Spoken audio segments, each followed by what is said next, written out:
법무장관 후보자와 관련한 기사가 쏟아지고 있지만 이번 청문회를 거쳐야 할 인사청문 후보자는 모두 7명입니다. 이 가운데 조국 후보자를 포함한 6명 후보자의 청문회 일정이 확정됐습니다.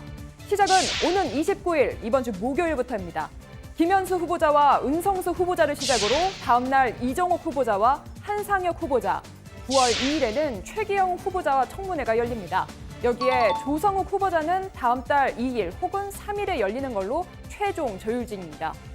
조국 후보자 청문회는 다음 달 2일과 3일 이틀에 걸쳐 열리기로 1시간 전쯤인 오후 4시에 합의했습니다. 오전까지만 해도 일정 합의가 불발됐었는데요. 극적으로 합의를 이룬 겁니다. 오전까지의 상황을 일단 짚어보겠습니다.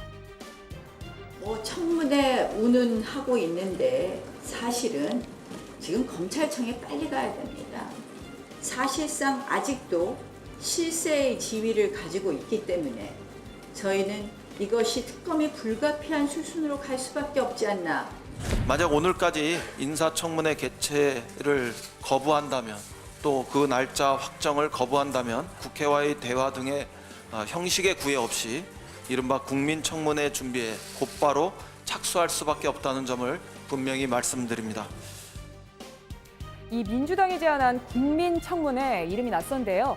정식 청문회가 아니라 일종의 기자간담회라고 볼 수 있습니다.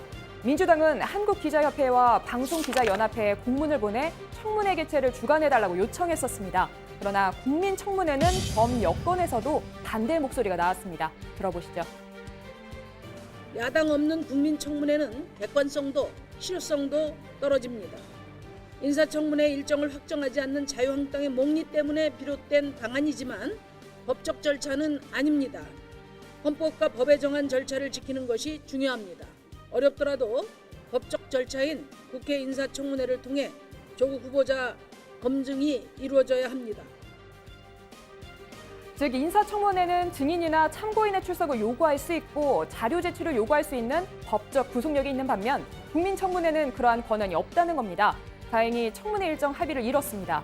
그런데 앞서 민주당은 장관 후보자의 경우 관례상 하루 열렸다며 한국당이 주장한 4월 청문회를 반대했었는데요. 그런데 정말일까요? 한번 들어보시죠. 유시민 보건복지부 장관 후보자가 이틀간 그리고 정상명 검찰총장, 현오석 기획재정부 장관 후보자가 이틀간 청문 계획을 세워서 실시한 바가 있습니다. 이낙연 국무총리도 이틀간 했고 또 정홍원, 황교안 두 분 국무총리는 3일간 인사청문회를 실시한 바가 있습니다.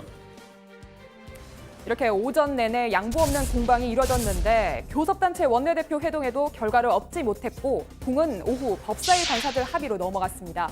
그리고 마침내 조국 인청을 열기로 합의한 겁니다. 민주당 송기영 간사는 조 후보자가 직접 국민에게 설명할 기회가 있어야 한다고 보고 2일을 넘어 3일까지 인사청문회를 하는 방안을 수용하기로 했다고 말했습니다. 그런데 여론은 갈수록 조국 후보자에게 불리하게 흘러가는 모습입니다. 중앙일보 조사 연구팀이 지난 23일과 24일 이틀간 만 19세 이상 남녀 1,000명을 대상으로 조 후보자 임명에 대한 찬반 여론조사를 했습니다.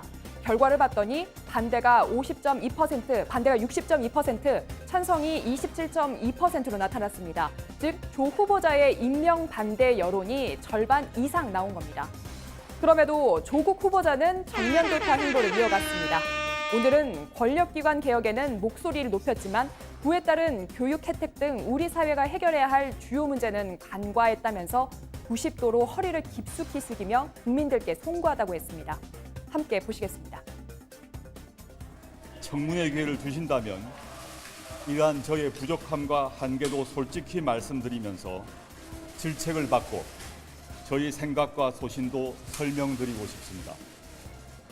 만약 국회 청문회가 무산된다면 여러 방법으로 직접 설명드릴 기회를 찾겠다는 말씀도 아울러 드립니다. 다시 한번 국민 여러분께 송구하다는 말씀 올립니다.